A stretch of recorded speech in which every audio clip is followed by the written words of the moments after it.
Muy buenos días, familia. Aquí seguimos un día más, una mañana más de jueves para seguir compartiendo y estudiando la bendita y poderosa palabra de nuestro buen Dios. Que como bien saben, estamos haciendo un estudio del Evangelio de Mateo versículo a versículo, donde ya llevamos unos cuantos años siendo fieles cada día de la semana a nuestro buen Dios y a este estudio que estamos haciendo. Vamos versículo a versículo, hasta el punto de que en esta mañana nos vamos a detener en el versículo 49 del Evangelio de Mateo, capítulo 24. Así nos dice la palabra del Señor. Voy a leer también el versículo 48 para entenderlo mejor, pero vamos a centrarnos en el 49. Dice el 48.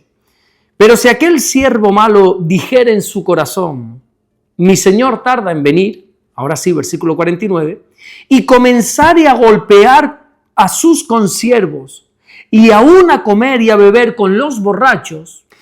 Ayer miércoles comenzábamos a ver cómo uno de los grandes peligros que enfrentaremos los creyentes en los últimos tiempos es ese pensamiento de que nuestro Señor tarda en venir, que curiosamente, para recalcarlo, es el mismo pensamiento que surgió en la iglesia primitiva y por eso Pedro tiene que tratar este asunto cuando él escribe la segunda carta en el capítulo 3 y en el versículo 9, cuando dice que el Señor no retarda su promesa como algunos la tienen por tardanza, sino que es paciente con nosotros, porque no quiere que ninguno de nosotros perezca, sino que todos podamos proceder al arrepentimiento. Oye, parece que es como habitual que la gente piense esto. Y en sí, en cierta manera, es comprensible este pensamiento. Recordemos que el propio Señor Jesucristo dijo a sus discípulos, esto lo encontramos en el Evangelio de Juan, en el capítulo 14 y en el versículo 3, que Él vendrá otra vez a tomarles para sí mismo. Claro, a priori pudiera parecer un regreso inmediato. Por eso todos los creyentes de la iglesia primitiva creían que el regreso de Jesús sería algo que ellos iban a experimentar. Bueno, es que de hecho, si te das cuenta, la Biblia termina en el libro de Apocalipsis, en el capítulo 22 y versículo 20, con las palabras de Jesús diciendo, ciertamente vengo en breve. Claro, pero resulta que han pasado casi 2000 años y aún no ha regresado. Por eso digo que humanamente hablando es comprensible que se pueda pensar que Cristo tarda en venir. Pero como nosotros no nos movemos según la carne, sino según el Espíritu, es por ese motivo que nosotros tenemos la plena confianza, la plena seguridad del regreso de Jesús. La Biblia dice clarísimamente en la carta que Pablo le escribe a Tito, en el capítulo 1 y en el versículo 2, que Dios no miente.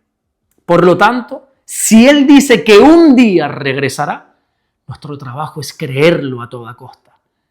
Pero ayer veíamos cómo en los últimos tiempos habrá siervos malos que dejen entrar en ellos un pensamiento contrario. Y el gran problema de los malos pensamientos, el gran problema de dejar entrar cosas en nuestro corazón que no nos convienen, es que lo que hoy es un pensamiento, mañana se convierte en una acción. La Biblia habla de que nuestros pensamientos tienen fruto. Por ejemplo, vayamos hasta el libro de Jeremías, en el capítulo 6 y en el versículo 19, cuando dice literalmente, he aquí, yo traigo mal sobre este pueblo, el fruto de sus pensamientos.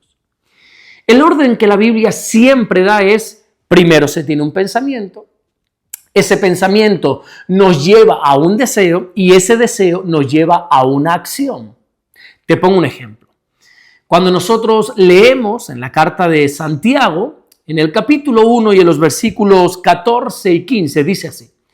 Cada uno es tentado cuando de su propia concupiscencia es atraído y seducido. Es decir, primero hay un pensamiento que si no se desecha, eso nos lleva a ser atraídos al deseo. Y en el versículo 15 dice que entonces la concupiscencia, después que ha concebido, da a luz el pecado. ¿Te das cuenta el orden que aquí se presenta? Primero es un pensamiento. luego es el deseo y por último es el pecado. Y es justamente lo que aquí estamos viendo en este versículo de hoy, en el versículo 49. Todo comienza con un mal pensamiento para después pasar a la acción y comenzar, en este caso, a golpear a los consiervos, dice Jesús. Ahora date cuenta con la palabra que se inicia todo. Es muy interesante. Jesús dice, y comenzar a golpear. Es decir, que siempre hay un comienzo. El pecado nunca aparece de golpe, sino que siempre aparece con pequeños casos. Antes de que este siervo golpeara, hubo permisividad, hubo descuido, hubo tolerancia y después de todo eso comenzó lo grave.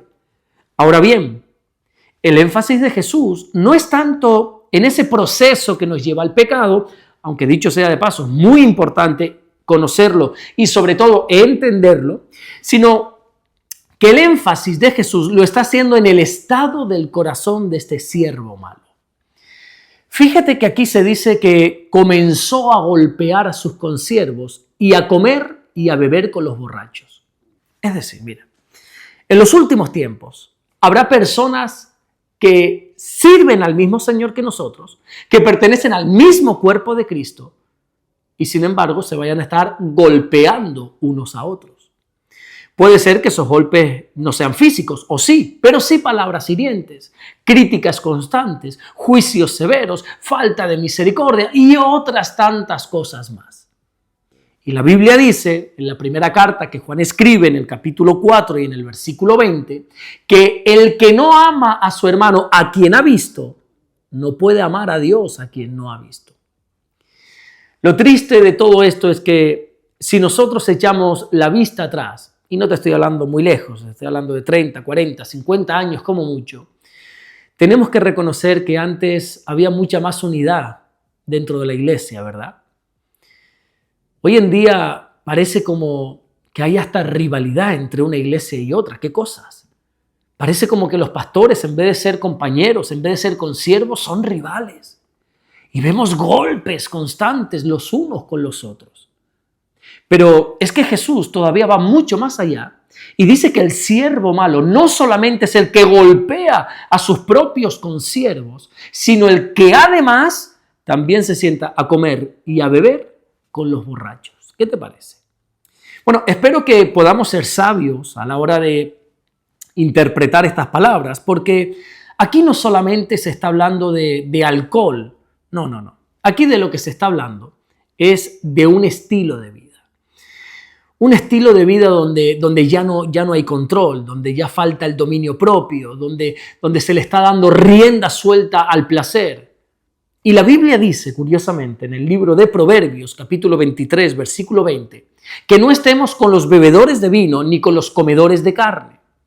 Es decir, que no nos rodeemos con las personas que están entregadas a los deseos de esta vida, a los deseos de la carne. Ya he dicho en más de una ocasión que nuestro entorno es crucial para nuestra vida espiritual. Pablo mismo dice en la carta que le escribe a los Corintios, en la primera carta, en el capítulo 15 y en el versículo 33, que las malas compañías corrompen las buenas costumbres. Por tanto, el llamado que encuentro yo en este versículo de hoy, en el versículo 49, es a hacer un doble análisis. Primer análisis, a cómo tratamos al pueblo de Dios. Y segundo, a cómo estamos viviendo nuestra vida personal. Porque puede ser que pensemos que nosotros estamos caminando en la perfecta voluntad de Dios y sin embargo Jesús nos esté considerando como siervos malos, porque estamos golpeando a nuestros consiervos y estamos comiendo y bebiendo con los borrachos. Por eso el mensaje del versículo de esta mañana es que en los últimos tiempos habrá un deterioro progresivo del carácter del creyente debido a perder la conciencia de que Cristo va a regresar.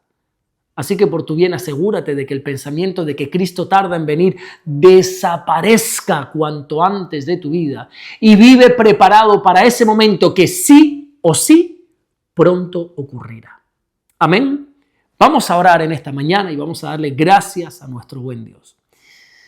Señor, te damos las gracias por este día. Gracias porque tú eres bueno. Gracias porque tu palabra es tan clara.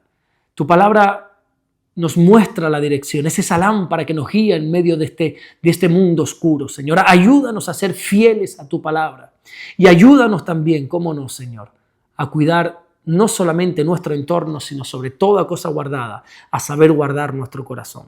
Ayúdanos, mi Dios, ayúdanos a tratar bien al cuerpo de Cristo. Ayúdanos, mi Dios, a que nosotros tengamos una vida íntegra delante de ti. Gracias te damos por todo lo que estás haciendo y gracias, mi Dios, por todo lo que vas a hacer en el nombre bendito de Jesús. Amén y amén. Que Dios te bendiga. Nos vemos mañana viernes, Dios mediante, para seguir compartiendo la palabra del Señor. Hoy comenzamos ya por la tarde este congreso que se va a llevar aquí en los Estados Unidos, el primer congreso internacional del Centro Evangélico Vida Nueva. Y les pediríamos a todos, a los que no han podido venir, a los que van a venir, qué bueno que hoy vamos a conocer a muchos hermanos, a muchos creyentes que solo nos conocemos de una manera virtual. Hoy por fin ha llegado ese día de que podamos darnos un abrazo, estrecharnos la mano, conocernos.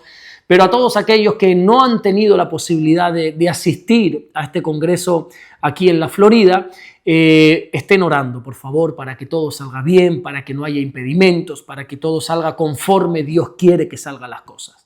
Para el resto, nos vemos mañana, Dios mediante, mañana viernes a las 7 de la mañana, hora canaria, 2 de la mañana, hora de Estados Unidos, a las 7 de la mañana, hora canaria, para seguir compartiendo el mensaje del Evangelio. Dios te bendiga.